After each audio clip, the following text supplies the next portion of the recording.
I try to pay it forward all the time.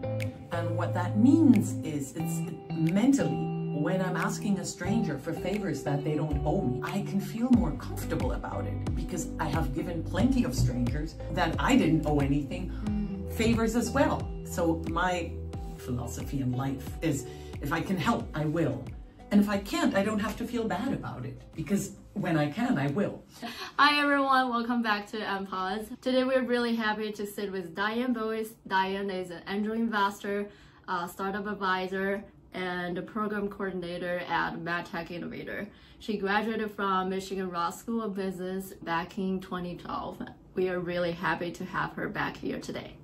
Diane, do you want to introduce more about yourself to our audience? Absolutely. It's a pleasure to be here. Thanks for inviting me.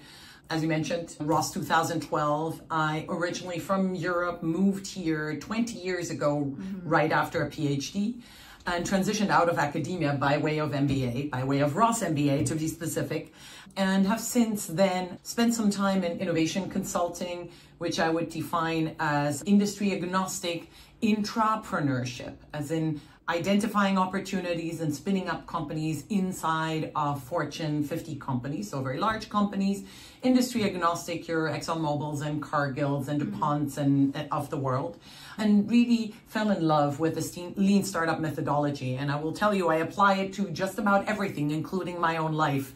And so from there, went from intrapreneurship to entrepreneurship, working with a couple of startups, running incubators and accelerators.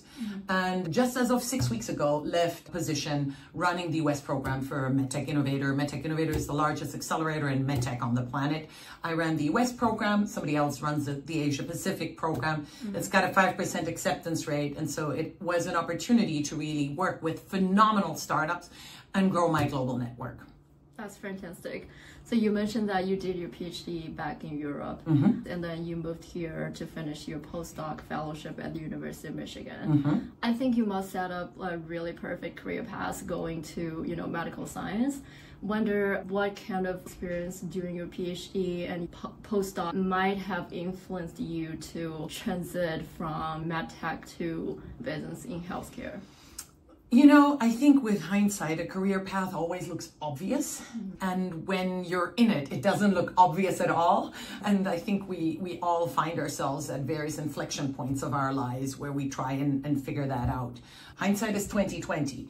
If I would have known that I was not going to pursue an academic career path, I could have done maybe 2 years or 3 years worth of postdoc, not almost 6 years, right? But practically going into relatively long postdoc has given me exposure to all sorts of collaborations and grant applications and things like that I thought was really valuable. That said, why did I leave? How do you figure out, maybe this is not what I want to do? And I would say there's several answers. And with the benefit of now pretty much 2 decades worth of hindsight of, I defended my PhD 20 years ago, I would say sometimes others recognize in you something that you may not see in yourself just yet.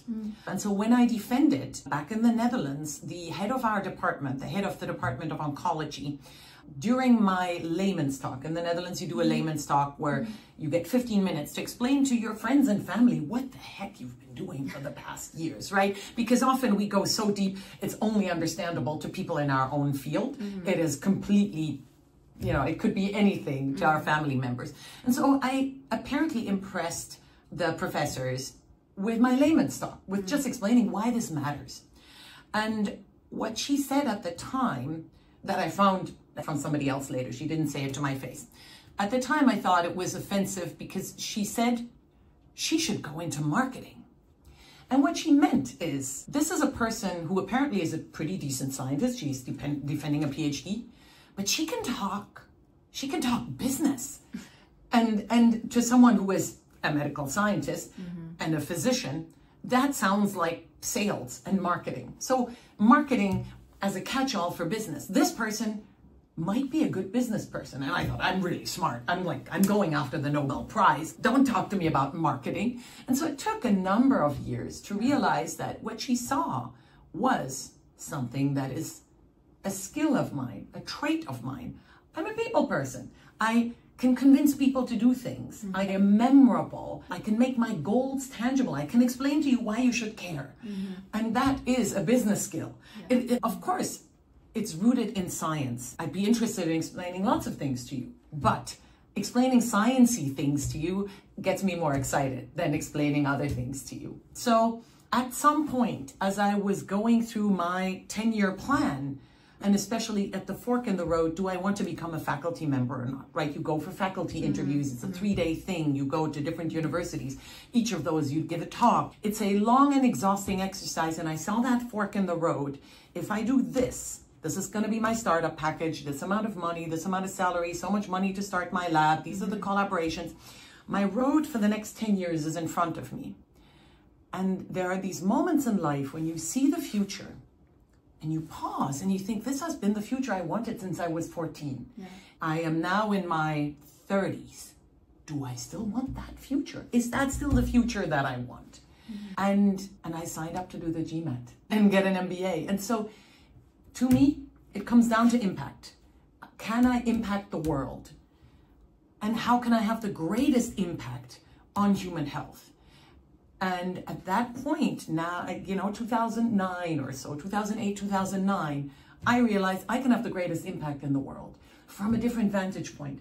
Not by doing experiments in the lab, but by leveraging my ability to translate between business and science in the world. And so I decided that a business degree was going to get me there.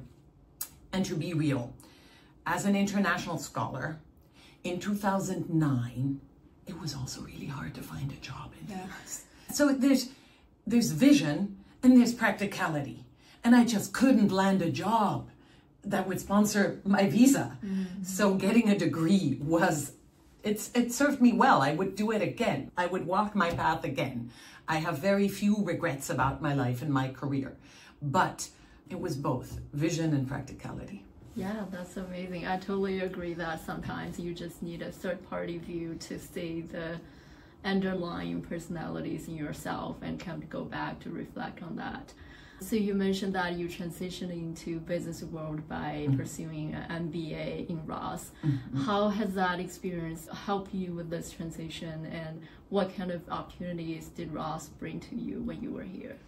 The one thing that I think cannot be underestimated, and especially now that I'm more than 10 years out of Ross, I joke that the Michigan mafia is everywhere. And that's a joke, of course, right? And mafia is a potentially derogative term. But what I mean is Michigan, and depending on the statistics, there are only 1 or 2 institutions that even come close. But arguably, Michigan has the largest living alumni database in the world. Yes. And that means that wherever you go, you can find someone who graduated from here. And this is the type of university where, like, oh, you're one of me. Sure, I'll talk to you. And so nobody is too important or too powerful to respond. And so the Michigan network has been one of the things I had completely underestimated, because as a postdoc, you're not a Michigan graduate. You don't have that network. And so that's one thing that the MBA brought that I had underestimated at the time, was like a network. The other is US networking culture. So as somebody who already self-identified as someone who's good at people, whatever that means, I thought, I'm already good at this. They don't have a lot to teach me. And that's never quite true. You can always be better. You can, by definition, be better. And flexing the networking muscles, recognizing that networking is scary for everybody, reaching out to strangers, telling them, I'm amazing. You really want to work with me. That's really hard. It's much easier for me to say, you're amazing. You should hire her. Yes. That's much easier, right? Yeah. But recognizing that that's how we all feel and how that works for all of us brings power, in the sense that if you recognize that it's hard for all of us, you can get over it and you can just be a nice person. Honestly, I feel so much of what I do is not rocket science. It's just using my intelligence and being a nice human. And that is the base layer of networking, right? How it works and how you network well in a US context is the other thing that Ross brought me. Now, and I don't want to just say, oh, it was just networking. Obviously, I learned a lot, right? It's a business school. And as a scientist, I had very little of an idea of what so many of the business terms mean. And so it was also a way to shut up my outer and inner critics. As in, you cannot scare me with business terms. I've got an MBA. I can call out your BS from a mile away. When someone with a PhD asks me at this moment in time, hey, I'm thinking about an MBA. Should I get an MBA? I always ask to what end? What are the glass ceilings? What are the barriers you're trying to break? And therein will lie the answer whether the MBA is the best way to do it or not. I'm happy I got one. I wouldn't go back on it, but it may not be the right answer for everyone. Yeah. I feel I didn't have a lot of other options. If you have other options, you may be able to get there cheaper and faster. That's lean startup methodology. Get there cheaper and faster. Yeah, totally agree. I think every one of us must be benefited with such a huge alumni network, and that's also one of the reasons like I'm able to get you on this podcast today. Everyone is just so open to talk and to connect. So your background both in science and business really helped you to stand out, especially in MedTech. So I wonder, could you talk a little bit more about like how your background on both sides helped you break the barrier between those scientific nerds and business professionals? I appreciate that question. I think that's critical, right? Especially when you're working with more than one startup, and that's relevant for people who are in incubators and accelerators and especially investors, right? You have to quickly assess the science and the business of any potential opportunity. And so there are investors who have deep knowledge in, say, software, so that's phenomenal, but then are wary of, it's medical, what does that mean? And so being able to, whenever needed, sometimes just dig deep into the science to see, does that make sense? Can this founder actually do what they say? Or are they just using a bunch of fancy terms to confuse people? Just because I feel we all know ways to use fancy terms to shut other people up. And so understanding the difference between somebody who's just using a lot of, a classic example these days is AI. Ooh, we use AI to do this thing. Well, that's great. Is it the right type of AI? Is it the wrong type of AI? Do you even need AI to do this? So having that understanding, and by the same token, are you using the right technology? Is your science solid? And is your business model solid? You can have the best science, and if nobody cares, or if it's astronomically expensive, then it doesn't matter that it's better. It cannot get to market. And so being able to understand both of those and bringing them together has served me well and has helped me help a lot of startups. Yeah, so you also work in the consulting firm for a couple of years as an entrepreneur after your MBA. Do you think that's also helpful for you in your current career position to be a better investor and be a better startup advisor? I would definitely say so. If you think about it for both as investors as well as startup advisors, you always have to ask yourself, where is this startup going? And first of all, very few startups succeed. But then how do they succeed? What is success? Success means eventually somebody buys your business, right? So very few companies go all the way to the stock exchange, to initial public offering, to IPO. So if you're not going IPO, which as said is very unlikely, eventually somebody will buy your company. And so if you build something with the end in mind, if you think about the future and then move future back, you can say, what are the milestones that I should reach in order to make myself attractive, that by the time, say, I have FDA approval, eczema and reimbursement, so staying in MedTech, right? For a medical device, if you're going to make a new pacemaker, I'm just, using an example, a new pacemaker, that's a pretty complicated device, right? Between me having an idea for really much better pacemaker and that pacemaker even going through its preclinical trials and then clinical trials and getting FDA approval, that's many years down the line. But as I am building this, I need to design my experiments, and I need to design a path, a strategy into the future that will eventually make a Medtronic or a Boston Scientific want to buy me. And so then I will have to look up, what are the last couple of pacemaker companies they bought? Where were they in their journey? And how do I get there, right? So use proxies if you can, comparables if you can, but really being able to understand the whole life cycle from, hey, I have a really cool idea, to something getting implanted into a person is a long journey that can easily be a decade, right? Can be a little shorter than it, you hope it's much shorter than a decade, but it could very well be a decade. So planning that out is helpful. And so being able to understand that right from the get-go is very helpful. And so that means you have to have good science and good business, and both of those in one. Yeah, I think it's so invaluable to be on both sides of the table and bring your domain knowledge to the founders, help them figure out their company's situation, but also giving like the whole mind map in the business side. And having some of the connections. I think I neglected to say that, right? In the end, I don't purport to know everything. I sure don't know everything, but I know who to call. If I need someone who has done that before, if I need someone from a pacemaker company to talk to me, first of all, there are plenty of Ross alumni who might be at, say, a Medtronic or a Boston Scientific or an Edwards Life Sciences. So I can just go and look them up and send them a note and say, hey, would you be open to a conversation? So, and that is, you know, classic customer discovery. Find someone to talk to. And in my case, maybe I already know someone to talk to, and I can send them a quick text message saying, hey, I'm trying to figure this out. Do you have time today or tomorrow to get me a quick answer on a quick question? So I don't have to build a new relationship. I already have an existing one. That can make a difference, especially if you're on a tight timeline. And invest always on a tight timeline. Yes, yes. So kind of echo on the network and the connection thing. So looking back at your career so far, it definitely highlighted the importance of teamwork and collaborations. I know you're also the community builder for 20 Fathoms. So what are your views on community build, teamwork, collaborations in MedTech industry?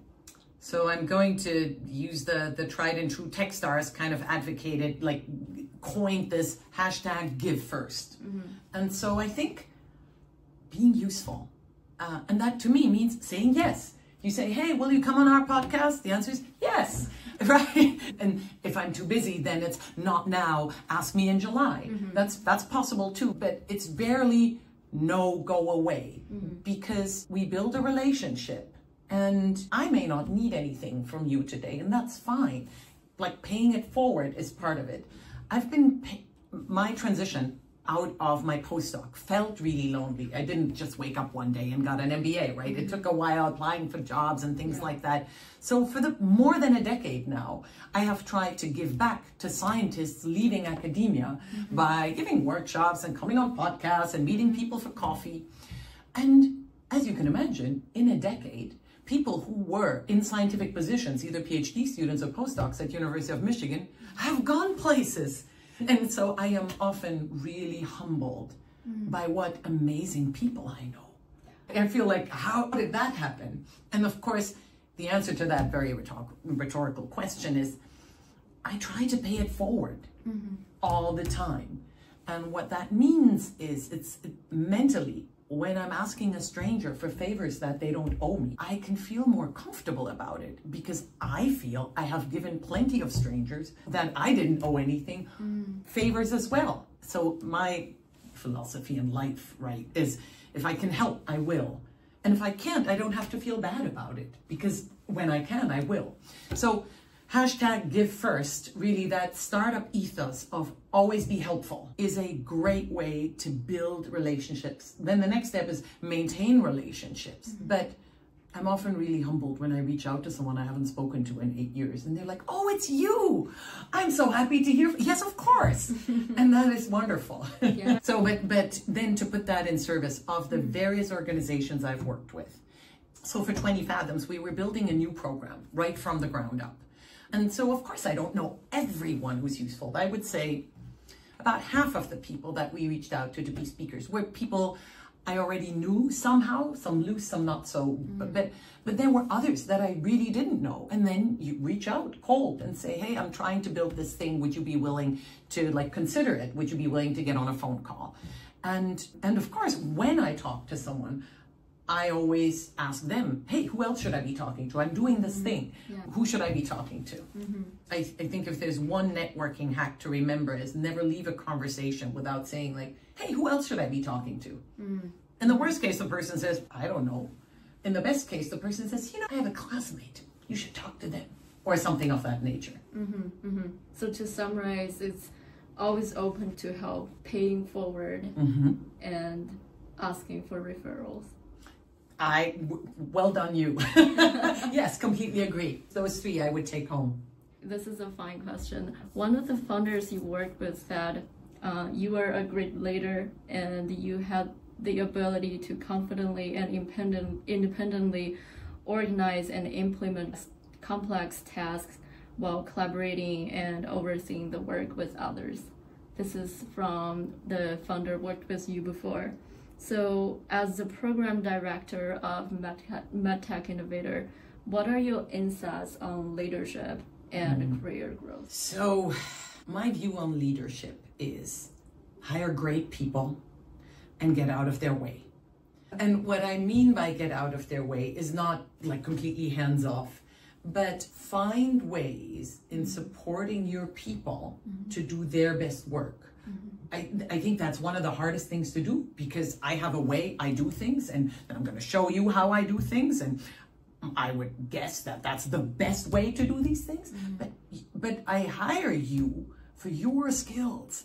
And so maybe you do them differently. And maybe that's even better than what I could think of. That's why you hire really great people and try and give them the space to do what they do while not letting them fall, right? So I would say my philosophy on leadership is really hire truly excellent people. Ideally, people who are different from you, and then support them, but get out of their way. What are the main or key criteria when you hire people? Obviously, being fit for the task, right? Especially in startup land, you want to hire someone that already knows to do what you want them to do, which is tricky, right? So the two schools there are hire someone who's already good at something versus hire someone who's green and malleable and can grow into this. But the person who needs to grow into this will take a lot of your time, and especially with startups, you're already working at 100% capacity, probably 110%. And so hiring someone, you need to spend another 30% of your time to help that person grow into that role. And that just makes no mathematical sense. Now, practically, of course, 100% would be defined as a normal work day. And I think many of us, like it or not, work more anyway. But finding that balance between hiring someone who's already good at something and helping someone who is more inexperienced but wants to grow into the role. A team needs a mixture of junior and senior people. And this is one of those things that is really tricky because I have a great network. When I'm looking for someone, I often ask my network. But that reflex, while really good and helps you to great people, is also dangerous because it's a barrier to access. And especially when we're talking in venture capital, that is a traditionally not very diverse segment of the industry. And so if you only hire people through your network, most likely you will hire people who look and smell just like you. And that's a problem for diversity. And so being thoughtful around, yes, I want the best, and the best often comes through recommendations from others. And I also need to make a concerted effort to have diversity of thought. And that means ask my network and leave the door open for candidates who didn't come from my network. finding that middle ground where I try to source candidates from both sides and where I have a mixture of people who are like me and people who are not like me is really important. And there's outstanding research on the results of having a diverse team. And diverse has many, many axes, but really diversity of thought, diversity of background is really critical. I'm curious about how you maintain active in your network. How do you usually interact with people in your network? So it's funny because one of the roles, especially with innovation partnerships, which is the technology transfer office of University of Michigan, part of my role was to work with faculty who have really interesting innovations that may or may not become startups, right? And help them spin up and spin out startups. So that was sometimes, and for some, the first time they needed to network. You need some networking in academia too, but to some extent, if you manage to work for a great PI who is very internationally renowned, you may not need to network because somebody knows the PI and you're going to get that next postdoc or whatever else it is. Whereas to get a new product to market, you need to talk to strangers. And so building a network and maintaining it is still something that I sometimes teach faculty or other academic students. I would say I go back to my first principles, which is always try to add value. So one of my personal ways of doing that is I am subscribed to what I almost consider any newsletter known to mankind, just because I've worked in so many industries that I have newsletters that I subscribe to, you know, in agriculture. And of course, MedTech has been my home for many years now. So I've got a lot of biomedical newsletters, but I also have like energy and, you know, all sorts of different things. And when I talk to someone and they tell me what they're looking for, I can often forward a newsletter. And there's not a week that goes by where I don't forward some sort of newsletter to someone saying, hey, this made me think of you. Ignore if not useful. And that takes 30 seconds. And so when I have the time to actually look at those, because I don't always, right? I try to always do that. And so that means that I stay on your radar as someone who sometimes thinks about you. Oh, that's nice. I no expectation that you'll do something for me. Part of that is the signal that I don't just come to you when you can do something for me. I also think about you when I can do something for you. That is a form of building that relationship and that trust. And then the other is events, right? Showing up at events locally and industry events, showing up at industry conferences, right? For healthcare, there are big healthcare investor conferences. And so knowing how to spend my time and showing up when it matters. And so locally in Michigan, this week is MedHealth Summit in Detroit. It's this week, tomorrow or the day after. I show up to reconnect with my ecosystem. So those are the types of things where I try to maximize my networking, because 5 minutes, actually 2 minutes of, hey, what's new with you? Sometimes saves 25 emails. I don't need to schedule a call. Sometimes it's just like, hey, I'm doing this. What are you doing? Yeah, absolutely.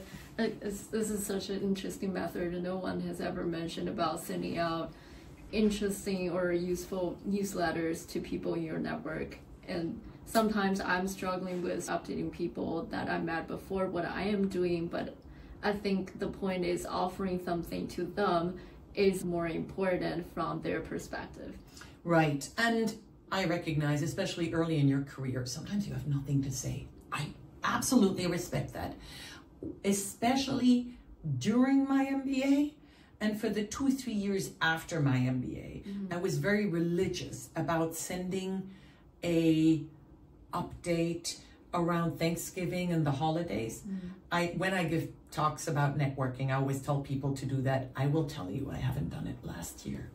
But my aspiration is still to send a quick, and the Thanksgiving in the US allows me to say something like, you know, this season, basically between mid-November to mid-January, all the way to Chinese New Year, whenever that is, right? So between mid-November and end of February, is a festive season of thankfulness, which gives me a wonderful excuse to send you a note because I like you and I am thankful to have you in my world. And here are 3 bullet points on what I've done in the last year. I want to know how you are. Let me know. Yeah. It's that, right? It's when you hear it, I feel absolutely nothing of what I do is really very complicated or very rocket science.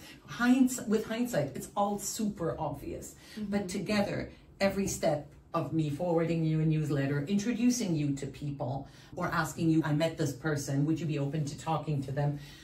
And sending you a note every now and then helps. And this year, as I was getting ready for my next step, I have done city trips. And so I would tell people in San Francisco, hey, I'm in San Francisco. Are you around? Do you want to meet for a cup of coffee? I haven't seen you in ages. Yeah. And so I did that just recently in Chicago and in Boston and New York. And you'd be surprised if you have a decent relationship, even if the last time, and so I can think of a specific person that I hadn't talked to or done anything with since 2017, and just sent a note and said, hey, I know it's like the 11th hour. I'll be in New York like the day after tomorrow. Are you around? Do you have time for a cup of coffee? And the person says, yes, of course, let's have a cup of coffee. And so that is another way to rekindle a relationship that had gone a little bit stale. I feel if there was a little bit of a relationship to start with, then you can go back to it. Yes. Especially in this post-pandemic world, I feel there's so many people we've lost touch with. That's normal. In the worst case, the person doesn't respond. Yeah, if you don't respond to a message like within 48 hours, that's normal. I'm not offended. So always ask yourself, what's the cost of failure? And the cost of failure is really low in networking, right? So put yourself out there. Yeah, I definitely feel that post-pandemic people feel so isolated. They wanted to reconnect, reunion with their friends, and you take the initiative. Things just come naturally. And I will say the other thing, that's my business degree has helped me find words for some of these things, right? And one of them is availability bias. That's like, ooh, there's only 3 items of this left, buy it now, right? That's like, ooh, there's only 3 left, I should get it now. And for me, it's like, I'm going to be in New York. Want to meet me for coffee? I'm in New York now, not next week. So meet me for coffee or not. If you apply a business thinking to it, so that person can then choose, as in, okay, do I shift my schedule? Oh, maybe, and so one of those cups of coffee was at 7:30 a.m. because that's the only time that person had time. That's great. I'll have a cup of coffee at 7:30. Yeah. It's better than nothing. This is just out of curiosity. How do you reach out to people in a specific location? How do you know where exactly they are? It's work. That's actual work. And so that is a Saturday afternoon scouring your LinkedIn for a geography. And so on your LinkedIn connections, right, I'm going to say about 500 or so of my connections are in New York, or make that 400. I have to look. And so then I kind of quickly go through. I try to be very thoughtful about my LinkedIn connections. And so people who cold outreach to me, I will almost invariably at some point get back and say, hi, nice meeting you. What can I do for you? To me, to the future me, that's code for I don't know you. Versus if I met you at an event, I'll say, it was so nice to meet you at event ABC. And it was great to learn about your background in X. And so future me, 5 years from now, will be like, oh, that's how I met that person. And it will be a memory jogger of, I really like that person. That person is nice. Or emotions is how our brain stores things, right? I will have an emotion attached to that person. I assume that person has an emotion attached to me. So I do leave myself little nuggets and little notes with that respect. But LinkedIn is my Rolodex. Pictures help. Just names sometimes blur, but a picture and a name conjures up a connection. Wow, that's wonderful. Learned so much about networking today. Also just wonder, are there any young professional networks, young professional communities that you would recommend students like us to check out? So For sure. There's a ton of stuff that you can do here locally in Michigan. Ann Arbor New Tech is a meetup for startup interested folks. The A2 Biosocial is a social for life science interested folks.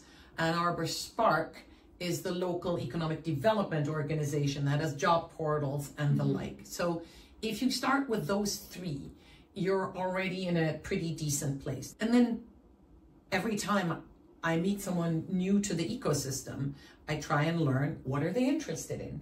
Oh, you're biomedical. Here, you should subscribe to the Med Health Summit newsletter, because that once a year event is coming up this week. That's why I'm in Michigan this week, because I want to go to this event and check in with my folks. Yeah. So it's all of those things, right? Know what's going on locally. Find, honestly, all you need in any new place. If I move to Mars next week, I will ask whoever sent me to Mars for one introduction and say, do you know someone there who can introduce me to people? So find your one local super connector who will run you through a battery of, these are the 5 mailing lists you need to subscribe to. That way you know what events are going on. That's moving from one country to another. I've done that a number of times. That's just a reflex. As in, if I move to a new country or a new city, I need to quickly find out what's going on here and be vulnerable and tell people, I'm new.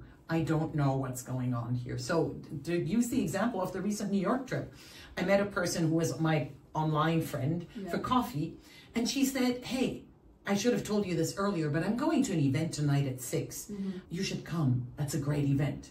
And I looked at my schedule and I reshuffled some things and I went to that event, because my local connectors are the people who can help me find out what's going on here. Wow, that is so amazing. There's always more you can do. You're limited by how many hours your day has. Yes. So at the end, do you have any advice for people who are also undergoing the career path transitions, especially from academia and pivot into business? Get experience in internships, fellowships, ideally while you're here. Right, while you're at the university. The university has so many organizations that you can become a part of, be that Innovation in Action, the Desai Accelerator, Zelluri has a ton, Nucleate, MyLead. So while you're at the university, do all the things. The Biomedical Venture Fund, Accelerate Blue. If you give me 10 more minutes, I will find you 20 more resources, right? Do all the things while you're at the university. But also look more nationally and internationally. So many things can be done as a summer internship, in person or virtually, or even a fellowship throughout the semester. And so carving out time in your schedule to work on your own growth, besides the thing that the demands of your daily life ask of you, right? You've got to go to classes and you've got to do all the things that you must do anyway.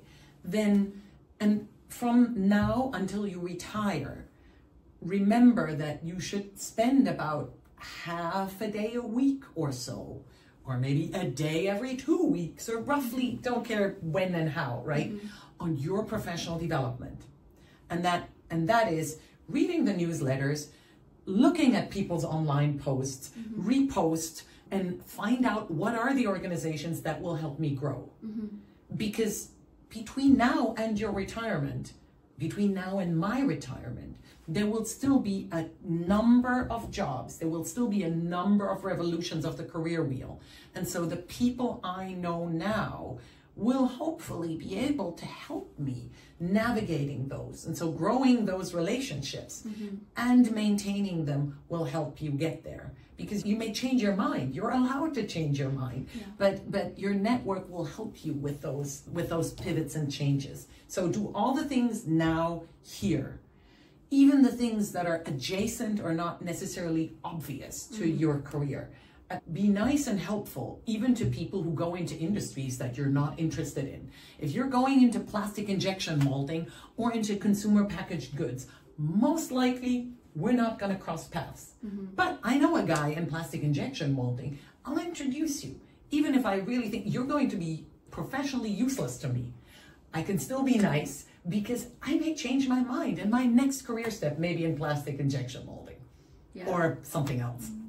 So stay open-minded, be active, career development, And you mentioned so many great resources. We'll make sure to include that in the show notes.